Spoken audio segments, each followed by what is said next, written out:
Most of you know by now that I love to kick back and watch a good movie. And one of my favorite movies of all time is a movie called Gladiator. Now, it's set in ancient Rome, which is like the most exciting period in history as far as I'm concerned. And it's about a gladiator who comes against this tyrannical ruler who has attacked his family. And I'm just going to warn you ahead of time, if you haven't seen it and if you can't guess from the picture, it's a pretty violent movie. So it's not for the faint of heart, but I love it. And there's this scene where the main character, whose name is Maximus, he's speaking face to face with this illegitimate emperor who has murdered his family. And there's this showdown in front of a whole crowd. And he says one of the most epic lines in cinema history. He says, "My name is Maximus Decimus Meridius, commander of the armies of the north, general of the Felix legions, and servant of the true emperor Marcus Aurelius. Father to a murdered son, husband to a murdered wife, and I will have my vengeance in this life or the next." It's like, I get chills every time I watch it. It's so cool. I want to run through a brick wall after watching this movie. But I love a storyline where justice is served, where the bad guy gets what's coming to him, where the good guy goes out and just decimates the ones that have hurt him, and I'm like cheering them on, like, yeah, go get him, But I'm not alone in liking a good revenge story. I think it's incredibly popular now in our culture to have it, not just in our movies and TV shows, but in our books, in our music that we listen to, even in our sports industry. Revenge seems to connect with us. It seems to sell. And I wonder why that is. And I think one of the main reasons is because all of us have had some experience of being hurt by someone else. We live in an imperfect world with imperfect relationships. We've been hurt by other people. And so sometimes when we see it in movies or music, we can kind of connect with this desire for revenge. Now, hopefully your family hasn't been murdered by an illegitimate Roman emperor. But I think that we've all experienced pain in our lives in some ways. Maybe you had a coach or a teacher that shamed you when you were growing up, that made you feel like you were stupid or useless. Maybe you had a relationship that didn't end well, whether it was a friend relationship, a romantic relationship, and as a result of that, you feel abandoned, you feel rejected. Maybe you grew up in a home where your parents weren't very loving, or they weren't able to love you properly, that it was a cold household, or even verbally or physically abusive. Whatever it is, whatever the story of our life is, there's pain in our hearts that has been caused to us because of some injustice. We've been treated unfairly in some way. And sometimes that desire for justice can get twisted into a desire for revenge, into a desire to bring pain to someone else who has caused hurt to us. So sometimes when we look at people that have hurt us, all we can see is the pain. Any goodness that was in that person is swallowed up in our memories of how they've hurt us. Maybe you've been imagining in your mind how you can get back at someone, imagining yourself making them feel ashamed, feeling like you're in control of the situation, making sure that they get the same thing that you got. And we can do this all from the privacy of our own mind. No one needs to even know about it. It's all just swirling around inside. But sometimes revenge can actually explode outwards. We can actually take actions to bring pain into other people's lives because we feel that they've hurt us, using things like hurtful words, cruelty, manipulation, sometimes even physical violence in order to hurt those who have hurt us. And this all flows out of a vengeful heart. You maybe have heard the phrase, hurt people hurt people. And it's true that when we are people who have been hurt, we want to then hurt other people. And sometimes in our efforts to get revenge, we lash out even at people that have never caused us any harm. And even though it might feel good in the moment to get back at someone, it doesn't really give us true joy. It leaves us feeling drained. It leaves us feeling emptied. It doesn't give lasting peace, and it can't, because if you hurt someone because they hurt you, what are they going to want to do? They're going to want to hurt you back, because now they feel like they've been hurt. And it just goes back and forth, on, leaving people more and more in pain. And maybe you've seen this in your own family, in your own friend groups, that this revenge cycle just keeps on going, leaving wounded people in its wake with vengeful hearts towards each other. So how do we break this cycle of revenge? Do we just run on the revenge treadmill forever, or is there some way that we can get off of it, that we can break the cycle? And I think that Jesus gives us the answer to this when he teaches his disciples, love your enemies. Do good to those who hate you. Bless those who curse you. Pray for those who abuse you. And in hearing these words, maybe you're like me sometimes and you're thinking, really, Jesus? Like, really? My enemies, the people who hate me, the people who have abused me, who've cursed me, those are the ones I'm supposed to love. Those are the ones I'm supposed to pray for. I've got enough people that I like that I'm supposed to be praying for. Now I'm supposed to pray for the people that I don't like? Come on.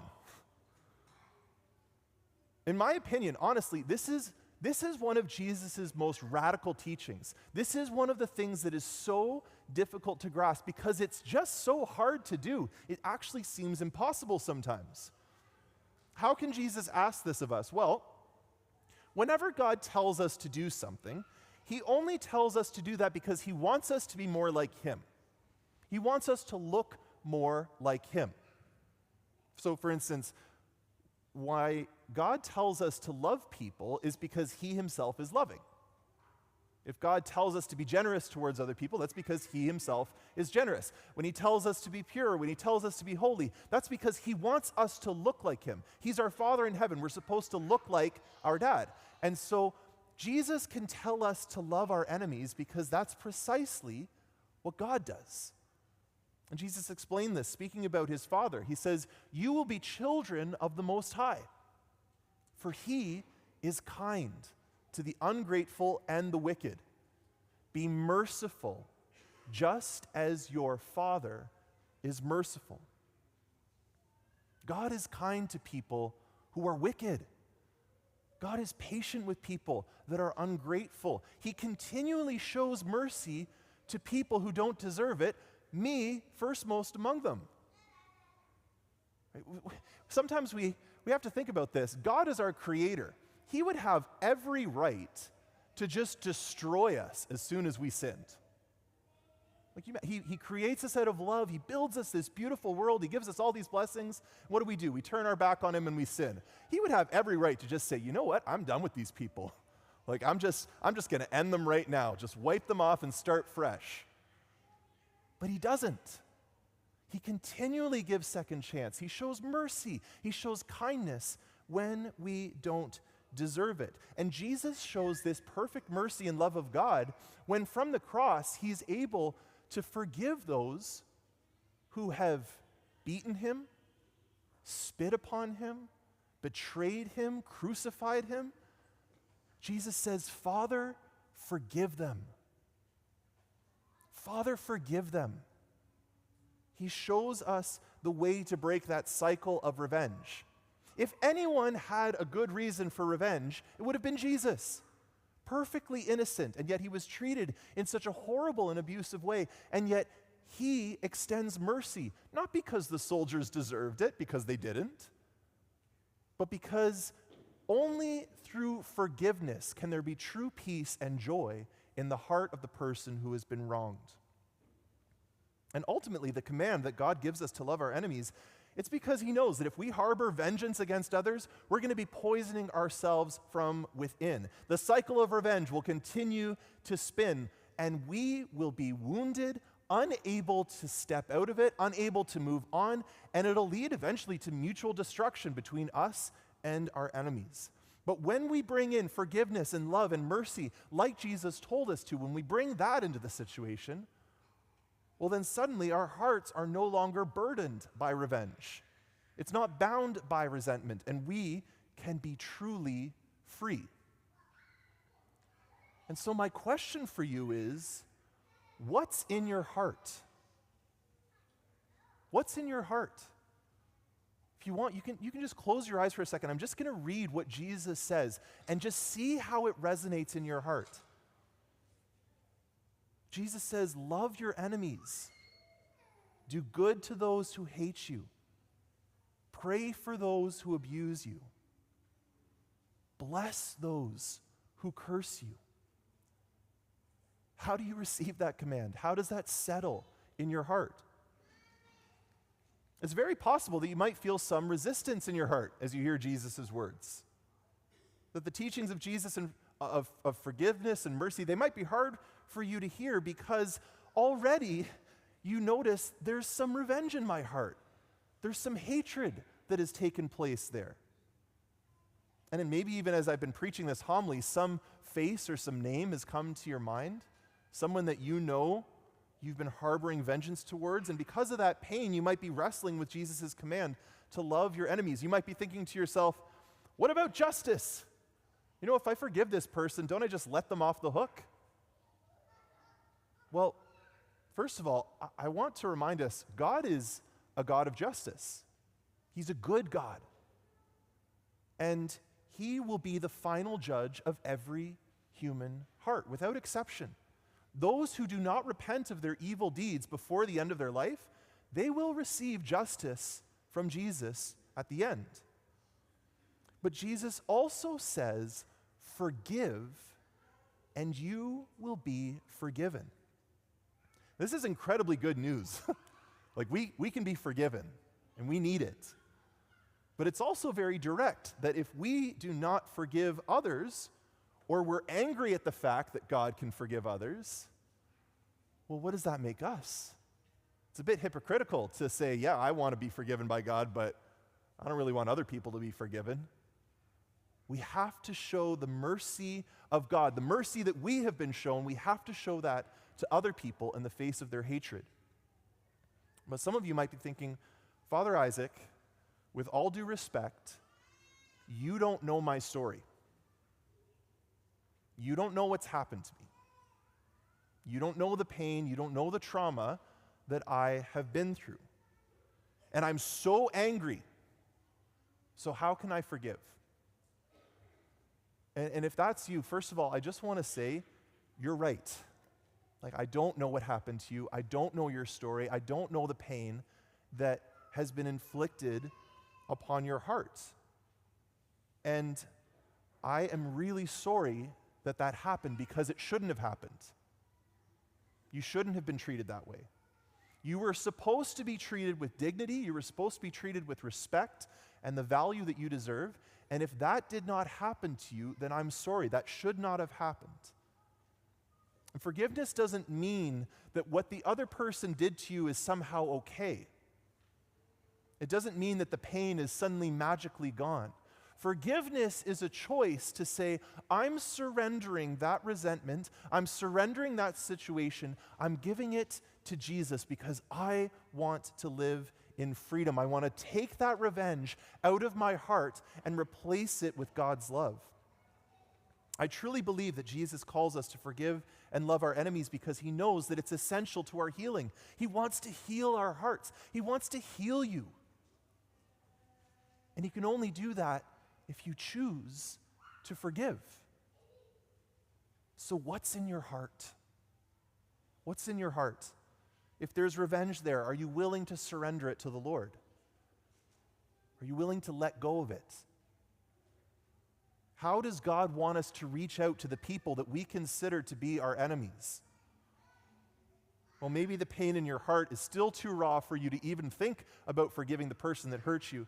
And so maybe the first step for you is this, to ask yourself, who is an enemy that I can pray for? Sometimes that's hard enough.